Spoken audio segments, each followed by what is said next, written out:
following is a hockey podcast out of Vancouver and Surrey, British Columbia. It'll only consist of a lot of puck talk and even more BS, or in actual words, banter and satire. Enjoy, and as always, go Canucks go. Look, I don't know if it's the snow. I don't know if it's because people are trapped indoors, but there seems to be a lot of stress right now in Vancouver. Elias Pettersson, is he going to sign? Stop stressing, Vancouver, because you know why? Sweden has blessed your Vancouver Canucks. More on that next year on Locked On Canucks. You're Locked On Canucks, your daily podcast on the Vancouver Canucks. Part of the Locked On Podcast Network, your team every day.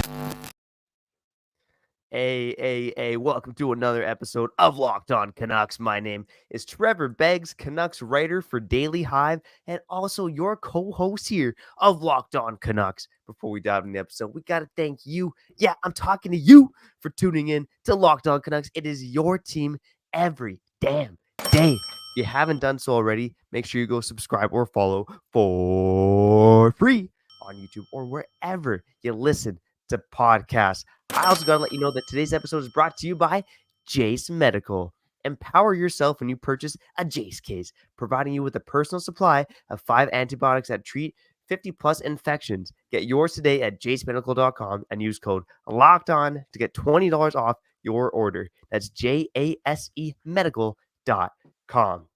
Coming up on today's episode of Locked On Canucks, time to hand out some flowers. I know we can't see any flowers right now because of the snow, but no worries. Kyle and I got the flowers. And you know what? First and foremost, the guy that deserves them is Patrik Allvin. He's another example, a prime example of why Sweden blesses the Vancouver Canucks. So I think Kyle's going to ask you some questions about the Allvin article that came out and some of Allvin's work recently. I know Kyle did a solo episode on that last night. I tuned in on YouTube live, but my daughter was, painting my face with makeup. Man, it took me a long time to get out of my beard. It was actually ridiculous. Also going to talk about Elias Pettersson because, his contract is a hot topic right now. And I think we've talked quite a bit about the contract, but I want to talk about how Elias Pettersson has changed since becoming a Vancouver Canuck. And also maybe I might do some yelling towards the end of this episode. I might do some yelling throughout. But I'm going to yell and introduce my co-host, Kyle Bowen. What's going on, buddy? I'm live at Levi Stadium right now. Go Pack Go, right? My Packers big game this weekend. I honestly think I'm closer and closer to becoming a Super Bowl champion. I didn't think that was going to be the case this season. That being said, enough about me, okay? Talk way too much about myself, okay? Beggsy Bauman, whatever. Locked On Canucks, whatever. This is the show that produces the West Coast bias for the people, okay? I almost said the pious. That's how much I'm addicted to Pius Suter right now, okay? Again, home of the West Coast bias. Shout out to the Don't Doze Art Lab. Not there right now because of the snow, but we're still here. Talking about your Vancouver Canucks, we blessed. And Beggsy, man, I went on a ramble yesterday, okay? If you don't know what I'm talking about, go check it out. The interview with Patrik Allvin. No, we did not interview him, but Ian McIntyre did. And it was alarming and also insightful and also full of confidence and also full of trauma. It really was. It was a lot. Go read the article. Go listen to the episode. And let me now ask Trevor the question I've been dying to ask him for the last 12 hours. What were your thoughts on the article? Are you confident? Like, screw the whole Pettersson thing, okay? It's not just about Pettersson. It's about the team. Are you more confident in the future of the Vancouver Canucks while reading that article or after reading that article? I don't know if I'm necessarily more confident in the future of the Canucks, but I definitely had more confidence in Alvine after reading that article. Now, here's the caveat, right? Alvine is doing this interview. It's typed up after the fact. The words in this article look fantastic. I even think the way he started the article with, I think Ian McIntyre asked, are you surprised that, you started, 27-11-3, best team in the NHL? And his first answer to that was, I don't think we look at the record. I think we look at more of the details of how we want to play. Again, this is a guy who could be like, yeah, we're surprised that we're the best team in the NHL because no one saw this coming. Alvine didn't see this coming, but he was polished with his answer there. But I don't think it's necessarily Alvine, taking media training, although that could be the case. But he's preached it since day one that the day-to-day habits in this organization have to be better, that the Canucks are trying to build a winning culture. Now, these might just be buzzwords, and they would certainly be seen as buzzwords if the Canucks weren't winning. But based on what they're doing right now, winning a ton of hockey games, seemingly doing it the right way, from bringing in Rick Tocchet to the staff they've brought in to the players they've got in. And I know they get some flack for bringing in all these ex-Penguins and all this stuff, but man, oh man, it is hard to complain with anything that Yeah. Patrik Allvin has done right now. Like, what are we were bitching about the Riley Stillman trade. Yeah, that was a bad trade. I guess they traded Mhm. all-star Jason Dickinson away, if you think about it. But aside from that, it's been a pretty clean sheet for Patrik Allvin. Not only a clean sheet, but he is, remarkably, he's made this team better in a short amount of time. Yeah, and I think I saw Daniel Wagner, Pasadopoulos, talk about how people need to stop giving even a little bit of credit to Jim Benning for what's happening with the Vancouver Canucks this season, and that's because the floor, which was ultimately holding this team back, and I think in general terms, the floor ultimately holds back a lot of teams from taking the next step because hockey is such a team sport. You can't just have the superstars. You know what I'm saying? Doing the work for you. Patrik Allvin and company have brought in so much depth over the last 12 months to this team, and I don't know if I've ever seen this outside of maybe the Las Vegas Golden Knights doing what they did at the expansion draft. You know what I'm saying? For real. Every single guy that they brought in, every single quote unquote misfit, every single guy they brought in on a 1-year deal, whatever, they've hit home runs. Patrik Allvin and company, Jim Rutherford and company, they're intelligent. They're working hard too. This is not luck. They're doing the most. And more importantly, for us and you and you and you and you, bruh, they're not satisfied, man. My favorite thing from that whole article, again, there's so much there. There's so much about Kuzmenko. There's so much about Pettersson. Screw those guys. It's about the team, okay?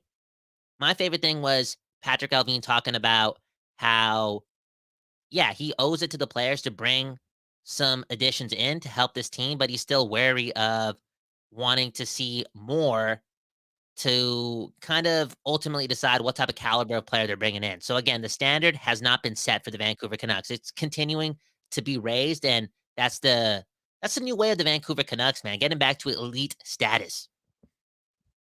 Yeah, and again, you talk about the role players they brought in, and one guy that was highlighted in this article was Teddy Bluger, Mhm, and look how much we talked about that third line this year, right? Dakota Joshua, Teddy Bluger, and Connor Garland. Even before this misfit line came about, it was Pius Suter who looked good on that line before his injury, right? So, I mean, you're talking about, I'm going to mention Pius Suter in there, 4 players who 3 of them were brought in by this team, but even Connor Garland. Connor Garland mhm, was seen as a top 6 winger. Bruce Boudreau was trying to play him as much. As soon as Rick Tocchet came in, like Garland had basically been a third line player since mhm. last season.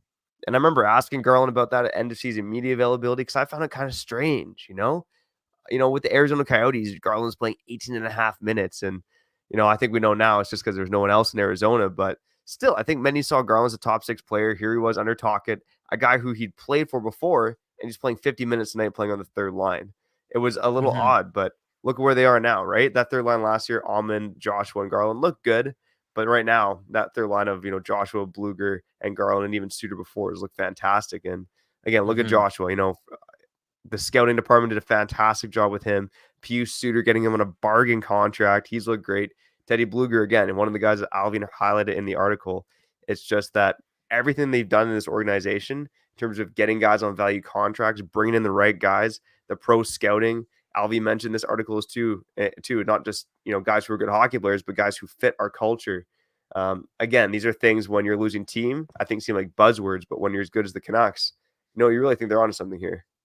They are, man, and I can only speak for myself, but I'm becoming more and more of a huge fan of this guy. And whatever happens in the future with the Vancouver Canucks, again, a lot of question marks for a first place team. I mean, again, their best player, arguably, doesn't have a contract. Their best player, arguably, may not want to be here in Vancouver for a long time. He wants to be on a winning team, a good team. Is that Vancouver? I don't know. But at the same time, I don't know. I'm just confident that whatever happens with the Vancouver Canucks, I know it's a player-run league, and you need the players to do it. I'm always speaking. I'm preaching that. It's the players first. That's who gets the job done. This all being said, what's at the top is I feel like in the 0.1% of the league, and that's only 40 plus games into this season. They have a lot to prove. They have a lot of playoff success to do their thing. But again, Alvin and company doing the most. Okay, so Sweden has blessed the Vancouver Canucks. Patrik Allvin, he's on pace, man. He's on pace to become the best Canucks GM of all time. Okay, it's just the truth. It's just the truth. Speak more on him in general. Okay, you're talking about Sweden blessing the Vancouver Canucks. So what do you mean by that? Well, I mean, I think that's self-explanatory, right? The Sedin's 2 of the best players in franchise history, arguably the 2 best players in franchise history. Marcus Naslund before them. Now you have Elias Pettersson. Alex Edler, some people might think was the best blue liner in team history before Quinn Hughes showed up. It just seems like there's this a history of star Swedish players blessing the Canucks, and not just star Swedish players, but guys at the top. Like Marcus Naslund was considered the best player on the West Coast Express team. The Sedins, the best players on the era after that. And now you have Alvine, the first Swedish general manager in NHL history, coming in and doing a bang-up job for your Vancouver Canucks. I mean, Sweden's my second favorite country in the world, man. Are you kidding me? I haven't even been there. I love Sweden. Dude, when is Rogers Arena? Yellow. Let's go. When is Rogers Arena going to be called Ikea Arena? You know what I'm saying? Could you imagine that? Could you imagine the Jumbotron being made out of IKEA stuff? The whole arena just made out of IKEA stuff? Could you imagine that? A community-driven arena built, like all the fans coming in to build all the stuff? Did you know the Green Bay Packers are owned by the fans? Can the Canucks be owned by the fans one day? I wish the fans owned Rogers. That should be IKEA Arena, and that they had the same prices as the hot dogs there. Man, oh man, food's cheap at IKEA, man. Bring those prices to IKEA / Rogers Arena. How about those meatballs, man? Let's go, How about man. those meatballs? How about those meatballs? I know you like a bunch of meatballs in your mouth, buddy. I do. It's funny. Last time I was there, I actually didn't get them because I'd made Swedish meatballs myself. But subtle flex, man. You like those I cook, I sticky clean. meatballs I'm in the your perfect mouth. housewife. Beggsy loves sticky meatballs in his mouth. He loves it dripping out the side of his mouth, all right? That's what he loves. Okay, anyways, let me get to this trade proposal. Did you have something to say more on Alvine before I cut you off? Because I got this trade proposal that I want to yell at, okay? Jimmy Canuck, bro. I was going to name my son Jimmy not too long ago, but Jimmy Canuck, he keeps saying the most, and I'm a big fan of this guy, but again, saying the most. Look at this trade proposal, man. He's ready to get rid of Pettersson, okay? He wants to trade Pettersson, Höglander, Podkolzin, and a first-round pick to Columbus for Kent Johnson, Adam Fantilli, David Juracek, and Boone Jenner. All in all, Trevor, I'm going to leave you at this before we get to the second segment because it's going to be all about Pettersson, okay? If Pettersson does not sign a deal prior to the trade deadline, are you thinking about it? No, I'm not, because the Canucks are ready to contend for a Stanley Cup. You trade away Pettersson now, this team isn't going to win a Stanley Cup. I mean, there might be some. I mean, that certainly seems. Shout out to Jimmy Canuck. Appreciate you listening. Appreciate you commenting. That certainly seems like kind of like an anti-European stance, right? Those guys are out there. Those guys are out there, right? Some guys want the North American guys on the roster. Now, David Juracek was included in there, but he's a big, Czech right shot defenseman. I don't know if either team is doing it, to be honest with you. I think Columbus is pretty stoked about the future with Johnson, Fantilli, and Juracek. All great players, but Pettersson's the best player in that package, right? Columbus would do that ASAP, bro. Come on, bro. All those other guys, they got potential. Pettersson's like shut up, Trevor. Pettersson's one of the best 5 players in the league when he's on, okay? But think about it, right? Okay, this is I'm going to play devil's advocate here, right? And let me bring it up again.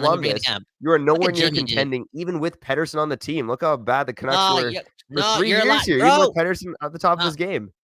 Right? Okay, Fantilli is 18 years old, right? He theoretically could be just as good as Pettersson, but even if not, you would take Juracek, who could be a top pairing right shot stud for a long time, already playing NHL games, looking good.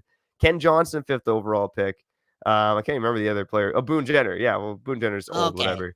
Pettersson goes there. He works hard. He does his thing. All the other players start working hard. He's one of those guys. Okay, it was dumb of me for bringing up the whole trade deadline type of thing with Pettersson, because obviously that's not going to happen. But again, I'm just traumatized, man. My stomach hurts sometimes when reading about Elias Pettersson and him wanting to be on a good team, and the Vancouver Canucks not being like number one possibly on his list. Who knows, man? There's a lot of things going on. Anyways, Beggsy, I know you got to give a shout out to one of our sponsors, one of our beautiful sponsors, and I want to give a shout out to the people, man. One love to the people, new subscribers every day. Shout out to all the OGs. We're trying to do something big here, and it's not possible without you and you and you and you. And again, your first place Vancouver Canucks providing all that mojo. Beggsy, who we shouting out? All right, let's talk a little more about Elias Pettersson on the other side. But first, I'm going to shout out Jase Medical. I know we come to sports to escape some of the crazy realities of real life, but can we just talk for a minute about preparing for real life? According to the FDA, pharmacies are running out of antibiotics like amoxicillin right in the middle of one of the worst flu seasons in over a decade. This is scary. I can't imagine a more helpless feeling than if Kyle or one of my other buddies got sick or couldn't get it up, while a supply chain issue kept them from life-saving medication or boner pills. Thankfully, we'll be okay because of Jase Medical. The Jase case is a pack of 5 different antibiotics that treat a long list of bacterial illnesses, including UTIs, respiratory infections, sinusitis, skin infections, among others. This stuff could happen to you, and it could even happen to you. So go visit jasemedical.com and complete your physician encounter. It will be reviewed by a board-certified physician, and your medications will be dispensed by a licensed pharmacy at a fraction of the regular cost. Save some money in 2024, okay? It's never been more important to be prepared than today. Health is wealth, baby. Go to jasemedical.com and use offer code LOCKEDON to get $20 off your first purchase.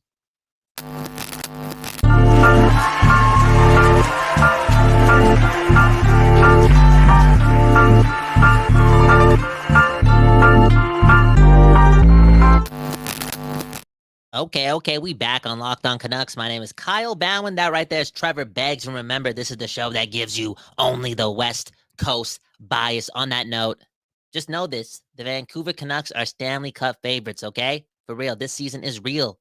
It's real. And the road to June, not just April, starts now. Speaking of which, okay, Dingbat, one of my favorite commenters as well, talking about this, okay? Signing an extension during the season is a curse. And then also talks about it affecting the player's psyche. Look, for irrational people like me, emotional people like me, I think that I don't attach myself to narratives like that because, again, I get stressed out. But when Dingbat is saying those things, it kind of goes back to what Trevor's been saying the whole time. And it's like, yo, calm down. Pettersson doesn't want to sign a contract during the season. It's all good. Like, it doesn't seem like a big deal to us. Like, it should be easy, right? You've played in Vancouver a long time. We're stacked. We got the Pittsburgh regime. We got superstars. It should be easy. Dude. It's $100 million. It's a lot of money. It's the future of his life. Maybe he just wants to focus on hockey this season, blah, blah, blah, get the job done before talking about the contract. Yeah, 100%. And, one of the things I think about with the Pettersson contract, and it's, kind of the back of the thing in fans' minds, is that, no one knows what Pettersson's thinking, right? Nobody knows what Elias Pettersson, like how he's leaning towards, how he feels. We can all assume how he feels, but no one really knows, right? And I do think part of it, and it's the question I want to ask is, did the media change Elias Pettersson? Because I think they kind of did, right? You look at Elias Pettersson in his rookie season, he's given the death stares, he's kind of given interesting, quirky answers in scrums. In year 2, he's kind of doing more of the social media, and then he goes in a slump and then kind of shuts it all down, right? So I do think, and maybe it's not necessarily like, oh, bad Vancouver media, negative Vancouver media, but just kind of the pressures of playing in a pressure cooker market kind of changed Pettersson a little bit. Now, does that mean he doesn't want to resign with the Canucks? I don't think so, but no one can read his mind, right? So that's why it's still a question we're kind of, debating here. Dude, because like there's barely been anything being said, and I get it too. Like Vancouver's a pressure cooker and blah, blah, blah, and he doesn't want to talk contract. But yo, EP40, talk to your people, because if that's like part of the narrative or part of the reasoning on why you're moving the way you're moving, then why'd you take that boat ride with Elliot Friedman in September? In Sweden or in August, you know what I'm saying? To be open about how you don't want to sign to the end of the season. How about you just say, I just want to stay in Vancouver and calm down the noise? We're all learning here, dude. He's not perfect. Straight up. But, at the time, Kyle, we got to remember, the Canucks had missed the playoffs in 3 straight years. The whole year under Boudreau had been an absolute bleep show, Exactly. It had been some rough times in Vancouver. So, I do think that at the time, maybe he wasn't sure if he wanted to stay in Vancouver. I think that was a possibility, but I just think based on the way things are going this season, based on what's happened under a Swedish general manager and Patrik Allvin, now I'm not saying all Canadians get along, but I'm just saying what's gone on in Vancouver, the transformation of this organization over the past 12 months or so has been pretty remarkable. And I don't think that's lost on Pettersson. So, yeah, I think there's a lot of noise out there, and I might get towards it at the end of the show.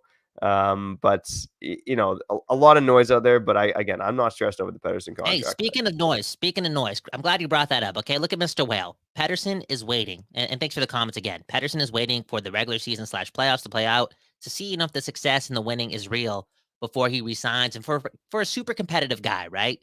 Like, he's a real competitor, elite athlete. He wants to win. Look at the way he plays. He puts his body on the line. He does his thing, right? That makes sense. He wants to see if this is real. He knows it's only been 40 plus games. So here's a little message to Vancouver, okay?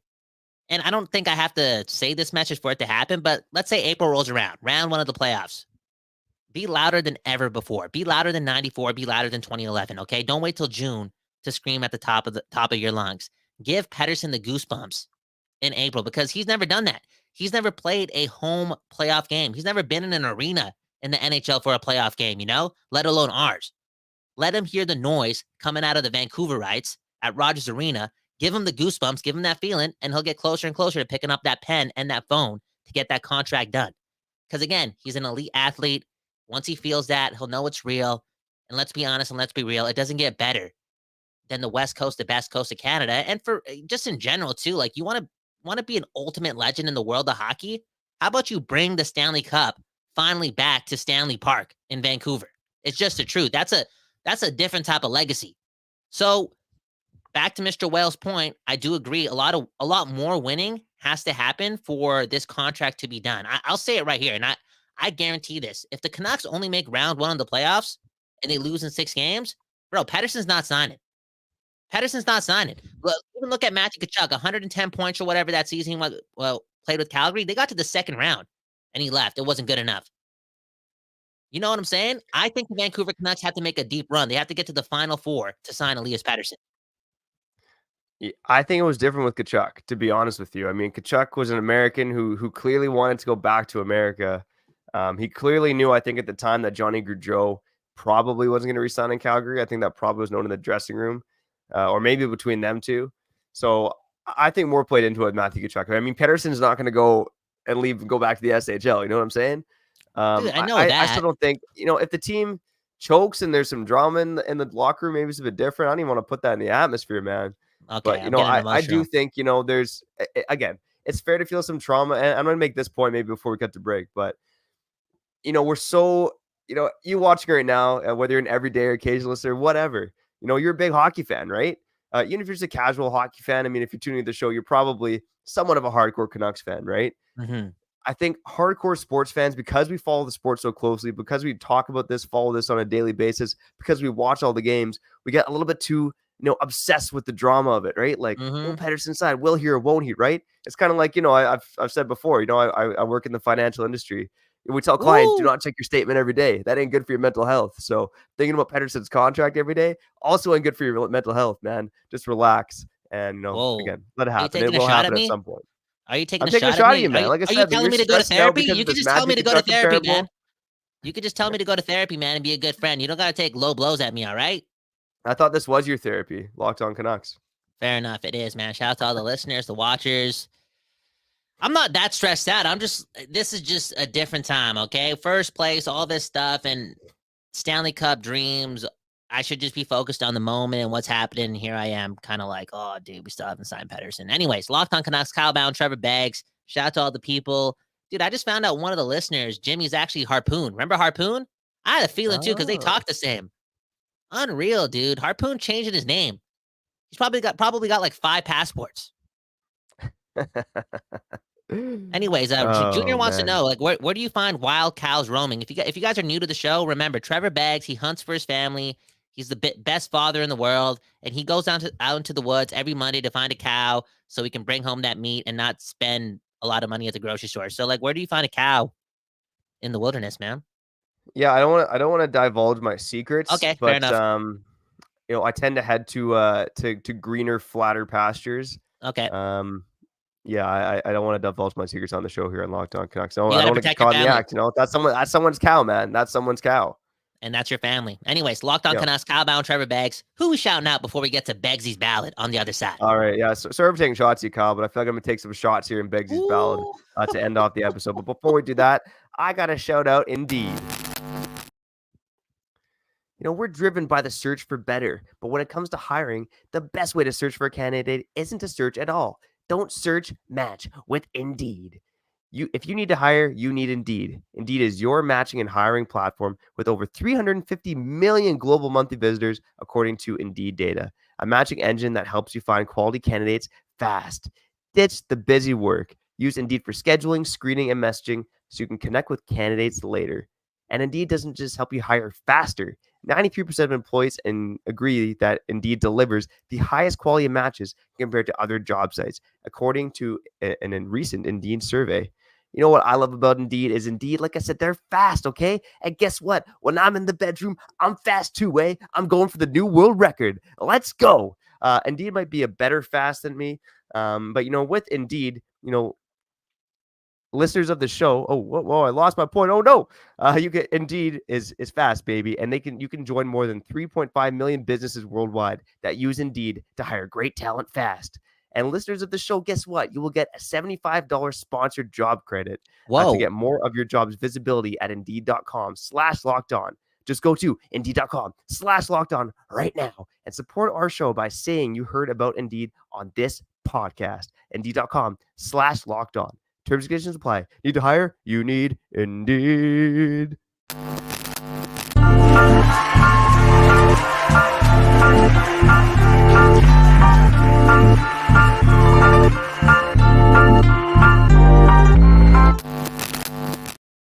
We back talking Vancouver Canucks, everything. Okay, my name Kyle Bowen. That right there, Trevor Beggs. Shout out to the people joining us live here on YouTube, and shout out to everyone listening to us on your favorite podcatcher.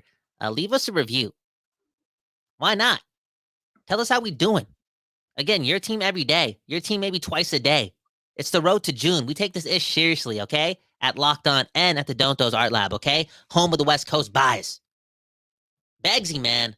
Get me all ramped up. Get me all emotional. I don't even want to ask you how you're doing.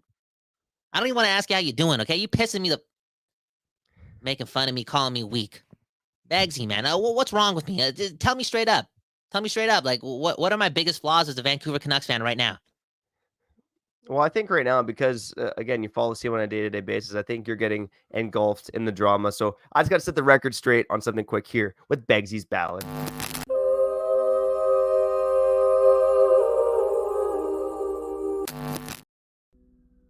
There's a lot of noise out there right now, as we've talked about on this episode already. But, some of the noise is just BS, man. You just got to not believe it, okay? I'm reading stuff out there that Elias Pettersson might not sign with his team because, they traded Bo Horvat. He was super close with him. Now he doesn't like JT Miller. It's JT's room. Now he's going to go. Shut up. And yeah, I'm kind of talking about Taj right now, man. Seriously. I know this guy's got negativity spewing out of his ears from behind the computer there, man. But again, so much negativity out there. So many rumors. So much BS. Just relax. And some of our commenters, they're smart people. They get it. I've seen the comments throughout this episode. Elias Pettersson, yeah, of course, there's always a chance he's not going to resign.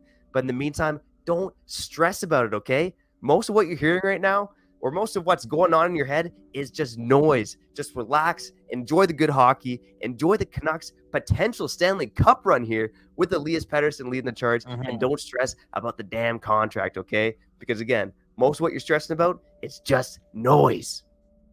I mean, he could also just say, I want to stay in Vancouver. You know what I'm saying? He could say that. He could just say that and, not do it, just, say it and then not do it. It's all good. But he could also do this too, okay? Let me break this down too. You know what? If Pettersson and this bridge has burned with Vancouver, so what? If you win a cup this year with us, leave. It's all good. You know what I'm saying? It's all good. Now, going back to that one trade offer that Harpoon/Jimmy brought up. Now it makes more sense that Harpoon's the one that made that trade offer, right? Because this guy's delusional, always just saying the most. Again, Pettersson, Podkolzin, Höglander in the first for Fantilli, Kent Johnson, Jurczyk, and Boone Jenner. Relax, man. Relax. That being said, I got to do it again. I know this is dark. But let's say the Vancouver Canucks do make a deep playoff run and Pettersson still wants to, get out of here. Like, what do you think? You're probably not going to want to answer this, but what do you think Alvine learned from tree living in Calgary when dealing with a player like that and a trade like that? You know what I'm saying?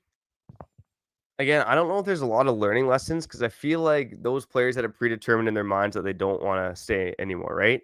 I mean, Tree Living was prepared to give Johnny Gaudreau the bank, right? So, I mean, maybe it's not seeming desperate. Maybe it's just trying to do a better job of selling him on the road ahead. But I think that's easier to do in Vancouver than it was in Calgary. Now, that being said, if Pettersson leaves, that's a big part of it, right? But, you look at the Canucks right now, and they got another young, absolute all-star in Quinn Hughes, right? Calgary didn't have that. Like it really was Gaudreau True, and Chuck, true. whereas in True. Vancouver, it's Pettersson and Hughes and Demko as well, although Calgary had Marcham, so I think that's a bit of a wash. So I don't know if there's any specific lessons he can take away, but I do think we've seen it before that Alvine is probably a bit more of a smarter, methodical GM than Brad Tree living there in Calgary. Well, look what he's done with Toronto, man. Look what he did throughout his Calgary tenure. There's a lot of bad moves in Calgary, a lot of moves to criticize so far in Toronto. I don't think Tree Living is a great GM. I think I'm going to give Alvine more credit than that. Alvine's a champion too, man, for real. Look, man, I think I keep seeing comments about like him wanting to milk it and blah, blah, blah, and he wants all this money. I'll say this again. I said it yesterday, okay? If you want to check out my reaction to the Alvin McIntyre piece, do so. But I said this yesterday, okay? I don't think money's a problem. I think the Vancouver Canucks are willing to make Elias Pettersson the second most richest player in the league. You know what I'm saying? If not number one. I don't think money's a problem. I think it does come down to what Whale was talking about and Pettersson being convinced that this is a place where you can win consistently and he's going to have the best time playing hockey. Vancouver, he knows it to be a beautiful place on the outside, and now he just needs to hear it, dude. He needs to see it on the ice and, a couple playoff round wins, blah, blah, blah. But I do think that when he does hear the crowd, right, in Vancouver, do their thing, and that feeling of getting dubs and scoring goals in the playoffs, he'll be quick to pick up that pen. Yeah, let's go. I like you just casually said a couple playoff round wins. It goes nothing, man. Dude, I got to put that out there. We need that, man. For a team that has won, what if you maybe 2 playoff round wins if you want to count the play-in. I don't count that. They won 1 playoff series since 2011. He just casually like, I got a couple playoff round wins, like no big deal. The Vancouver Canucks have won 2 playoff rounds in a playoff season only 3 times in their history. So again, they've only gone past the second round 3 times in their history in 50 plus years. What a mediocre franchise, man. That being said, let's live in the moment, okay? This team is stacked. The big 6 superstar players all around doing their thing. We're blessed. We're winning the cup this year. Let's just focus on that. I promise, Trevor, I will be a lot better at being composed and, more importantly, again, being in the moment. That was another episode of Locked On Canucks. Let's get out of here. Okay, I got a lot of work to do. We're snowed in. I'm effing behind. Begsy, I know you got to be a dad and also be a financial advisor all at the same time, so you got to get out as well. Hit the like button. It does really help us out a lot if you did enjoy the show. You don't know what that like button does, man. Honestly, the other day, we had 20 likes on a video? Or no, 50 likes on a video? Dude, I took my mom out for dinner. I said, Mama, we made it. So give me that confidence, okay? Hit the like button, subscribe again if you did enjoy the show. Begsy, sign us out. Hey, shout out to everyone tuning into Locked On Canucks, whether you're an everyday or an occasional listener, a first-time listener, a new subscriber, or those of you who join us here on our live on YouTube. We love each and every one of you, your families, your cats, your dogs, and your snakes too. Coming up later on Locked On Canucks this week, I do want to talk about Boone Jenner. I know it's been tossed about in some crazy trade proposals, but Boone Jenner is a guy I really like, a second-line center. Whether that's this week or next week, that's something we want to touch on as well. Also, the Canucks got a pretty soft schedule ahead, so we may talk about them potentially being President's Trophy champions. Let's go, baby! All that and more, previews, recaps, news, analysis, breakdowns, is all here on Locked On Canucks. But for now, I'm Trevor Beggs. That guy, live from Levi Stadium, is Kyle Bowen, and you've been listening to Locked On Canucks. Hey, shout out to Mr. Whale. Shout out to Dingbat Brothers. All right, shout out to Junior. Keep it positive. Shout out to Callum Sandu. And yeah, let's get out of here. You just listened to another episode of Locked On Canucks. Your Locked On Canucks, your daily podcast on the Vancouver Canucks. Part of the Locked On Podcast Network, your team every day.